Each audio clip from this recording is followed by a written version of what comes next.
In the summer of 1954, in a windowless briefing room beneath the Pentagon, a small group of Air Force generals unrolled a map across a long oak table and asked President Dwight D. Eisenhower a question no civilian had ever dared ask a president before. Sir, if the Soviets strike tomorrow morning, how many Americans die in the traffic jams trying to escape our own cities? The room was silent, except for the low hum of the projector. On the screen appeared a classified film, mock-ups of Manhattan, Washington, Chicago, Detroit, Los Angeles. Red circles bloomed where the warheads would fall. Then yellow arrows showed the roads out. There were almost none worth the name. Route 1 north of Baltimore was 2 lanes. The Lincoln Highway across Pennsylvania was still gravel in places. The Army's own study concluded that within 6 hours of the first flash, every major artery would clot solid. 10 million, perhaps 20 million people would be trapped inside the firestorms simply because America had no way to move them. Eisenhower did not speak for a long time.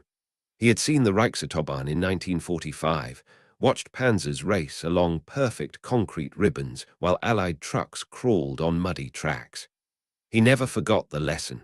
In modern war, the nation that can move fastest wins everything, even survival. Before the interstates, America was a country stitched together by thin black threads. A family leaving Cleveland for Los Angeles in 1950 could expect to spend 10 days on the road, half of them on crumbling 2-lane blacktop, stopping at night in tourist courts with names like the Dewdrop Inn or the Wigwam Motel. Children grew carsick on the Pennsylvania Turnpike's tunnels. Mothers cooked supper on the shoulder, while fathers wrestled with flat tires beside fields of Kansas wheat. It was adventure, yes, but it was also exhausting, sometimes dangerous, and in the eyes of the Pentagon, fatally slow. Yet the idea of a national system of superhighways had been dreaming in government files since 1938. Franklin Roosevelt's planners had sketched it on paper. The Bureau of Public Roads had refined the maps. What it lacked was an argument powerful enough to pry $50 billion from a frugal Congress in peacetime. Nuclear terror supplied that argument. In closed sessions of the National Security Council, Eisenhower's advisers spoke plainly. Without a way to empty the target cities in hours, not days, the United States would lose World War III before the shooting even started. The highways would be the greatest civil defense project ever conceived, disguised as a public works program so the public would not panic. On June 29, 1956, Eisenhower sat at his desk in the Oval Office, still recovering from a heart attack and an ilectomy, and signed the Federal Aid Highway Act of 1956. The pen scratched across the paper. Cameras flashed. The president smiled the small, tired smile of a man who had just committed the nation to the largest construction project in human history. Most newspapers the next morning called it the greatest public works program ever undertaken. Only a handful of men in that room knew the quieter, truer name, the National System of Interstate and Defense Highways. The word defense was not window dressing, it was the reason. If you value stories that explore America's past with the gravity and care it deserves, this is a journey worth staying on. The road ahead is long, and it begins in fear. By the spring of 1957, the quiet was over. From the pine ridges of Tennessee to the red deserts of Arizona, America began to tear itself open. In St. Louis, the Great Steel Arch was still only a dream on an engineer's table when the bulldozers arrived at the riverfront. Entire neighborhoods, some of them old German brick streets where children had played stickball since the 1890s, vanished in weeks. Mrs. Rose Marie Creamer stood on her front porch on the day they came for her block and told a reporter, "They say it's for the good of the country. I just want to know who decides whose country is worth more." Her house was gone by supper time. 30,000 families in that city alone were moved, some gently, most not. Out in the open country, the work was different, but no less brutal. Survey crews walked ahead of the machines with transits and stakes, laying down the path of least resistance and greatest strategy. In Montana, they drove the line straight through the Blackfeet Reservation because the grades were perfect for tank carriers. Tribal elders watched the yellow machines chew through meadows where their grandfathers had hunted buffalo and said nothing. The treaties had already taught them what words were worth against the United States government. The men who built it were mostly young, sunburned, and homesick. They lived in trailer camps that followed the right-of-way like army camps of old. At night they drank beer around diesel barrels and listened to Hank Williams on battery radios. In Glen Rio, Texas, a welder named Billy Don Thompson wrote to his wife every single day for 4 years. One letter, now in the Eisenhower Library, reads, "Today we poured the last slab on mile 312. When you drive it someday, you won't see the sweat or the blood or the boy from Arkansas who lost 3 fingers last week. You'll just see smooth concrete. Tell the kids their daddy helped make something that will outlast all of us." They blasted through the Cumberland Mountains with charges big enough to register on seismographs in 3 states. In California, they hung bridges from cliffs the way you hang a picture on a wall. In Kansas, they laid concrete so flat that on windless nights you could see the headlights of oncoming cars 20 miles away, 2 tiny sparks crawling across the prairie like ships at sea. And always there were the secret specifications, no public document ever admitted. Every overpass had to carry 60-ton loads, far beyond any civilian truck of the era.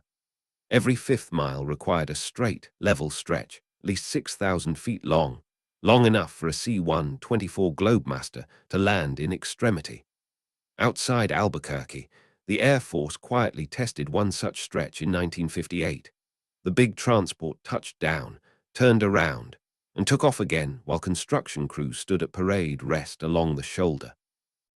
There were accidents, there were strikes, there were lonely deaths in distant cuts where no preacher could reach in time. Yet by 1965, the main skeleton was in place, 28,000 miles of it, and the country suddenly discovered it could move as it had never moved before. Progress rarely comes without cost, and this road was no exception. Whole towns woke up to find themselves on the wrong side of a fence, bypassed forever. Other towns, small places with names like Breezewood and Tucumcari, became accidental empires of neon and diesel fuel. And beneath every ribbon-cutting ceremony, beneath every proud governor's speech, lay the unspoken truth. This was not being built for vacations. It was being built because the generals had looked into the abyss and seen a future in which the only thing standing between life and annihilation was 4 lanes of reinforced concrete running west out of every city before the missiles came. The men who poured that concrete never spoke of it that way. They simply kept working, mile after mile, sunrise after sunrise, until one day they looked back and saw a nation stitched together by something stronger than thread. By the autumn of 1991, the Cold War ended, not with a bang, but with a quiet bankruptcy in Moscow, and almost no one noticed that the greatest civil defense project in human history had just become obsolete before it was even finished. The last shovelful of dirt on Interstate 90 was thrown in October of that year near Wallace, Idaho. A handful of hard-hat veterans stood on the fresh asphalt, drank a beer, and went home. The Soviet Union dissolved 10 weeks later. The war we had spent 35 years and $90 billion preparing to survive simply never came. What arrived instead was something no Pentagon planner had fully imagined. Ordinary Americans in extraordinary numbers, moving for every reason except terror. They moved for love, for work, for divorce, for college, for cancer treatment in Houston, for a grandchild's wedding in Spokane. They moved with U-Hauls full of second chances and station wagons full of screaming kids who asked every 10 minutes, "Are we there yet?" They moved at 70 miles an hour, past the very overpasses that had been engineered to bear the weight of M60 tanks, past the straightaways once meant for emergency landings of fighter jets, past the roadside rests whose picnic tables sat exactly 5 miles apart, because that was the distance a fully loaded troop convoy could travel before needing water. And in that movement, something strange and beautiful happened. The highways stopped belonging to the generals and started belonging to us. In the summer of 1969, a young man named Arlo Guthrie drove east on I-80 with a guitar on the seat beside him and wrote a song about a boy who got lost on the interstate and never came back. In 1974, a truck driver named C.W. McCall turned his CB handle, Rubber Duck, into a #1 hit about a convoy rolling from Los Angeles to Chicago, just because we like to drive. In 1982, a family named Griswold loaded up a green station wagon with wood-grain sides and pointed it toward Wally World, and every parent in America laughed until they cried because they recognized the madness and the love. The neon changed too. The old motor courts with their postcard murals of leaping trout and sleeping giants gave way to holiday inns that looked exactly alike from Bangor to San Diego, and somehow that sameness became its own kind of comfort.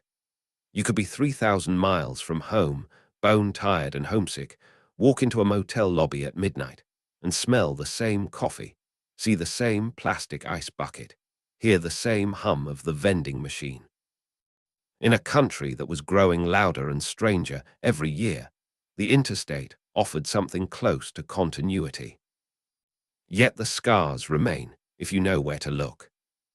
Drive I-40 through West Nashville, and you will cross a deep trench where the Jefferson Street neighborhood once stood, one of the most vibrant black business districts in the South before the bulldozers came.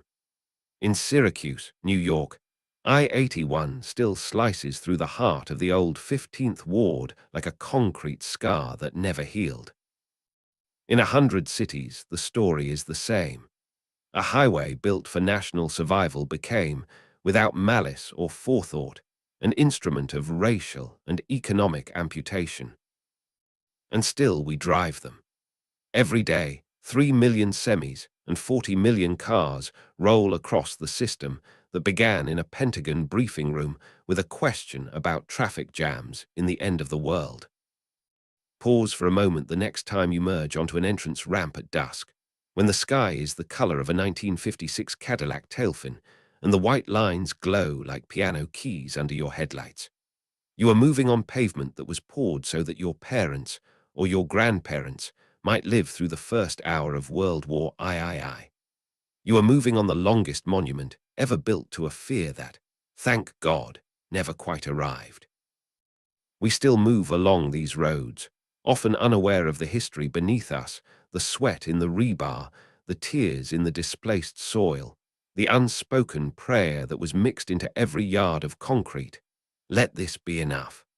Let this be enough to carry them out of the fire. It was enough. And because it was enough, we now use it for everything else.